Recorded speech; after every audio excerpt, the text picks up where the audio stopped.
Hi good people, hope you're keeping well and safe. My name is Noel Inchirabo and I'm here to inspire you, motivate you and energize you so you can live to your fullest potential. Today I want to share with us yet another relevant topic, and that is how to develop a personal board. Yes, you heard me right. Not business, not organizational, you developing a personal board.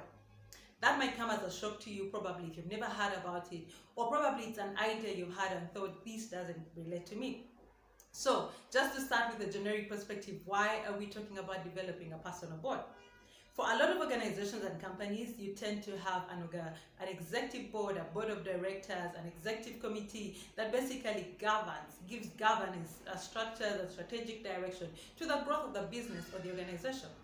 You as a person, you have a dream, you have a vision, you have a mission, you have goals. There are things that you basically want to accomplish with your life. And just like a business needs governance and strategic insight for it to grow and to thrive through the changing seasons, you as a person, you need strategic insight and advice on how you can leverage your own strength, leverage opportunities so you can excel and be the best version of yourself. So today I'm going to share with us a couple of things in regards to how to develop a personal board. Here are the things that we're going to cover in this video. One, we're going to talk about why you need a board. And then two, we are going to talk about who do you need to have on your board. Three, we are going to talk about how to choose board members. And then lastly, we are going to talk about how to manage board relationships. So again, starting from the very basics, why do you need a board? Having a personal board is very important, just like it is important for a business organization to have a board. The reason you need a board is for strategic direction in your life.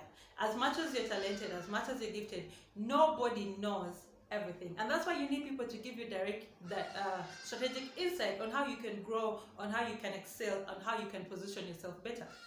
Two is encouragement. In the rest of life, sometimes you're going to get worn out, sometimes you're going to get discouraged, and that's the reason you're going to need this board of people that are going to hold that space for you to inspire you and encourage you to keep going. The third reason why you need a board, a personal board, is for accountability purposes. I know that many of us don't want to talk about accountability, but accountability is crucial and vital in actualizing your full potential. So for this reason, that's why you need a board. So who do you need on your board? That's a very interesting question, because one, you're dealing with the idea of you need a personal board, and now you need to think about who are you going to bring on board. So how do you determine who is the most important person to bring on board? Before you get to that point, I would like for you to analyze that what is the need? Why do you need a board? What are the needs? What are the roles they are going to play in your life? So it begins by identifying the gaps and the needs in your life that these people are going to help you feel or are going to help you leverage. I like to use the 5 capitals. The 5 capitals is a planning matrix that is used to basically look at your life holistically. If you've heard about the wheel of life, this is a summarized version of the wheel of life that basically helps you look at your life holistically by looking at these 5 dimensions. What is involved in the 5 capitals? The first capital for you to consider is spiritual capital. Now, I believe that everything about life begins and rises and falls with your spiritual well-being. We are spirit beings, and everything begins in the spiritual before it's manifested in the physical. And that's why you need to think about your spiritual well-being. And that's why that's the foundation. This is the hierarchy of how these capitals work. So the first bit is your spiritual capital, which is the foundation for all other things that happen in your life, because you are a spirit being and everything begins in the spiritual realm before it manifests in the physical realm.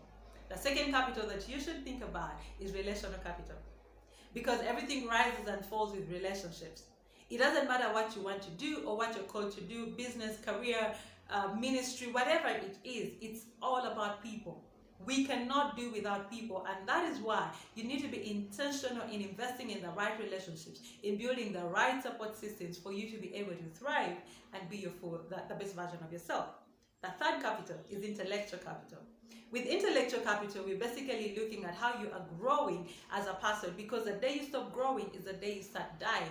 Now, you got to be intentional about growing. That is acquiring new knowledge, exposure, acquiring new skills, trying out new things, because when your mind is growing, then you are growing in your ability. Now, the thing about growth is that growth determines your value. The value you bring to the market is what is going to determine the reward that you get from the market. So that's why you need to be intentional about your intellectual growth.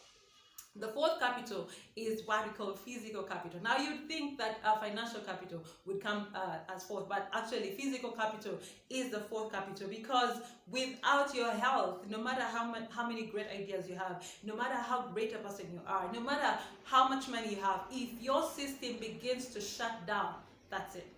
The thing about a human body is that we don't have spare parts. There's no spare part for human, there's no spare part shop for human, body parts. And so that's why you need to be intentional in taking care of your physical well-being, so you can actually thrive and excel.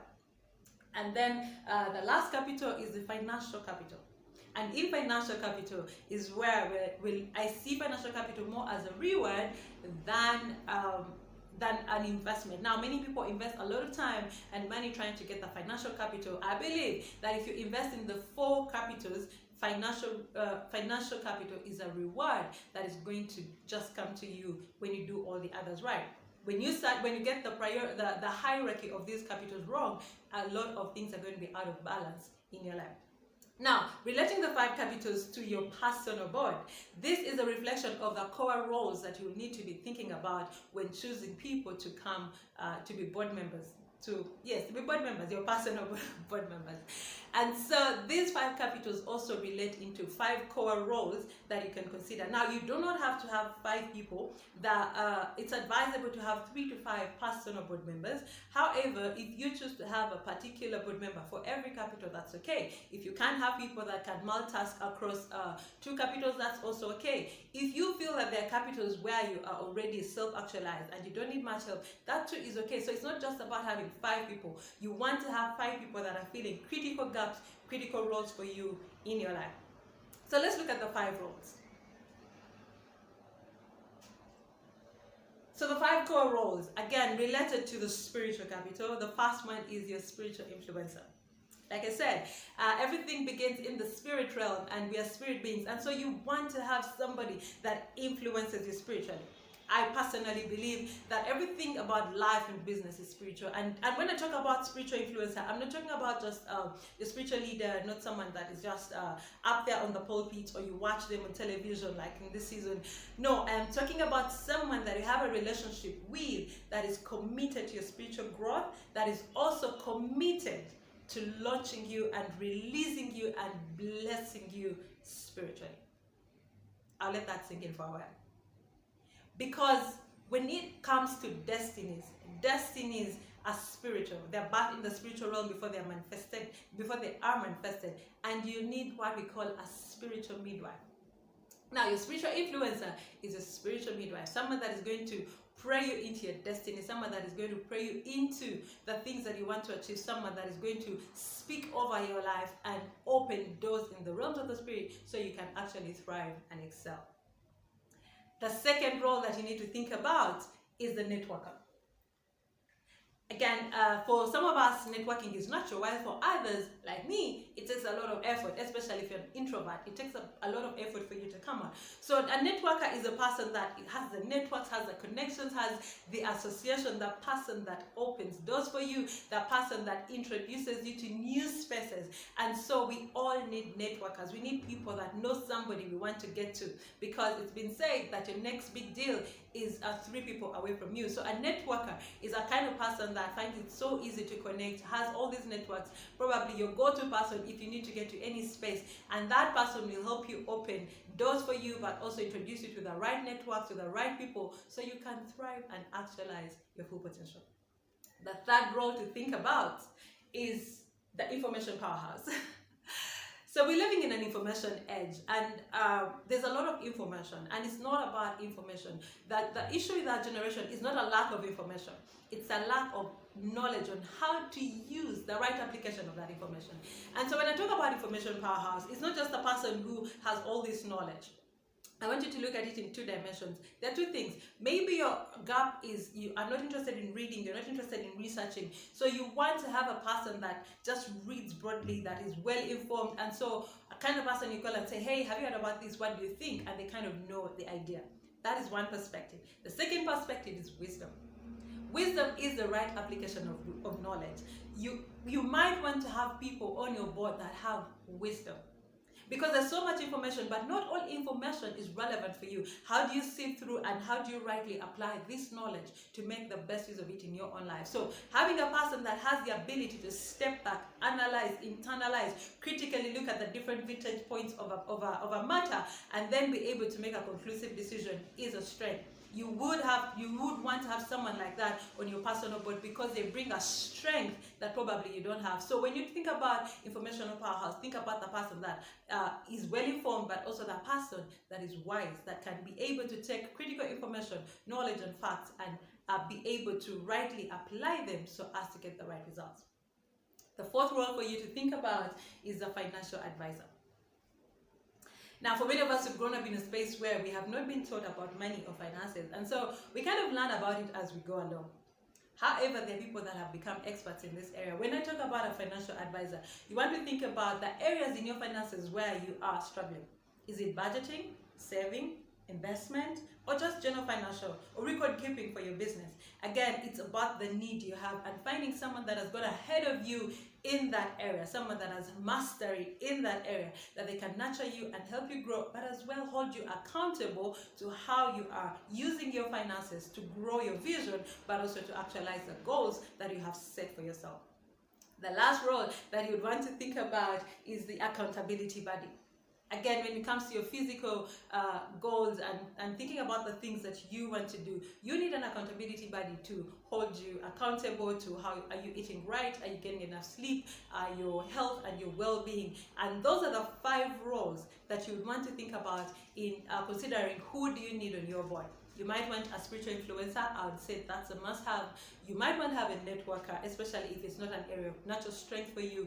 Think about the information powerhouse. Think about the financial advisor and the accountability buddy. And like I said, they don't have to be 5. There could be 3 people if you have mastered some of the other areas, or just people who can multitask across 2 of your capitals.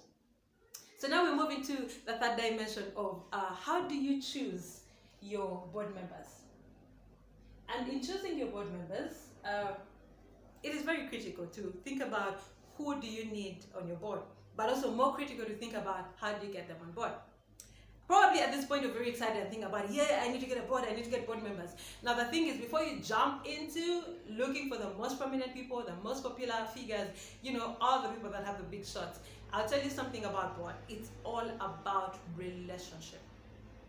The most important board members, personal board members you're going to have are people that you already have a relationship with. Because if I have a relationship with you, I understand you, I like you, I am committed to investing in you. So before you go very far, look within your networks in line of the gaps you have identified in the 5 capitals. Who are the people that are doing well in those areas and can support you along those lines? So start with your network. Start with people you know, people that you already have a relationship with. That's number 1. But number 2, also consider the fact that this person is available. The person may be very good in the area you want, but if they're not able to make the time for you to meet with you, to consult with you, to give you feedback, to help you review, it's not going to work. So find people who are, yes, you have a relationship with, but number 2, they are available for you. Number 3 is think about their willingness. Yes, I might be available, but am I willing to walk the journey with you? So again, this is something you find out when you ask them to become your board members and see their response. Are they willing to commit to what you're asking them to do? So number 1, you have a relationship with them. Number 2 is that they're available. Number 3 is they are willing. And number 4, there should be people that can hold you accountable. I might be your friend, I like you, but if I cannot hold you in check, if I cannot challenge you on some of the things that you're doing, then I'm not going to help you as a board member. So do they have the right standing in terms of your relationship to challenge you? Do they love you enough to be able to hug you and give you a push at the same time?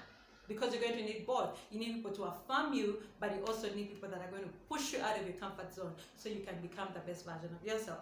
So that's how you choose your board. And then some of the things that you need to consider in choosing your board, think about the roles. When you ask someone to be on your personal board, what role do you want them to feel? What gaps do you want them to help you with? And then where do you want to go? What's your growth plan? What's your growth goal? So that person knows exactly what kind of help you're asking for, and then they can either commit or not commit. Also articulate for them how often you want them to meet. You know, articulate things like, how do you want to be held accountable? Is it going to be phone call? Is it going to be email? Because it's one thing to ask people to be on your personal board. For many people, it's a new role.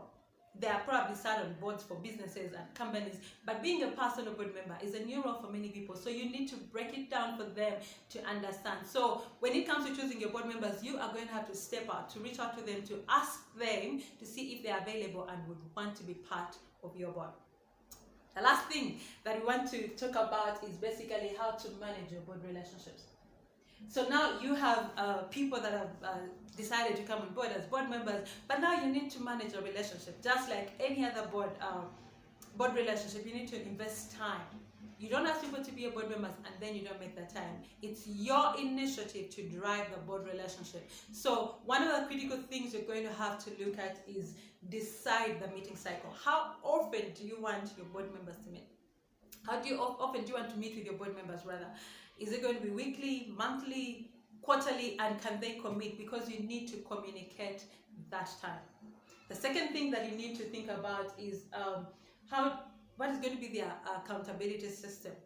How do you want me to hold you accountable? Give me something, give me a tool, give me a system, give me something to work with. So offering an accountability system for your board members to know exactly how they can go about that would be very, very helpful. The third thing for you to think about is the reward system. Reward is two-way. It's a double-edged sword. How will you reward yourself? So I know to remind you when you need to reward yourself, but also critically to think about how are you going to reward your board members. Yes, I know it's voluntary, it's relationship, but it needs to be mutual. It needs to be a win-win. Before you ask someone to be on your board, think about how are they going to benefit. And benefit doesn't have to be financial, but it could be that you can add value to them in some way. If you know someone, you know what they like, you know what they struggle with, probably things they don't do so well, but you do so well, and say, as a part of a part of a mutual relationship, I would want to also help you with this. If you need help in this area, let me know, because when it's mutual, then it's going to be more meaningful. And then the last thing you want to also discuss is the review timelines. When and how often are we going to review, so that your board members know, and they can hold you accountable, but you can also remind them to say, hey, it's that time when we need to sit and review. And so basically building a personal board is something that is vital for you if you want to excel, if you want to be successful, if you want to actualize your goals.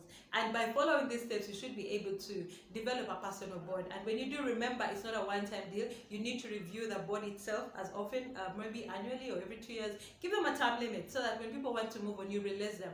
And then two, sometimes you're working on something and then you have met that goal and probably their role is not as relevant anymore. When that relationship comes to an end, also notify them, and then you can terminate the relationship in a very professional way. But then more importantly is to know that this is a relationship-based kind of approach. You're going to have to invest time, you're going to have to follow up, you're going to have to take the due diligence to make this work. Hope this has been helpful for you. I'm eagerly waiting to hear about how this goes when you try it out and how it works out for you. My name is Noeline Chirabo. Have a blessed day and a blessed week. Let's keep the conversations going online. Please subscribe to my YouTube channel and let's learn together.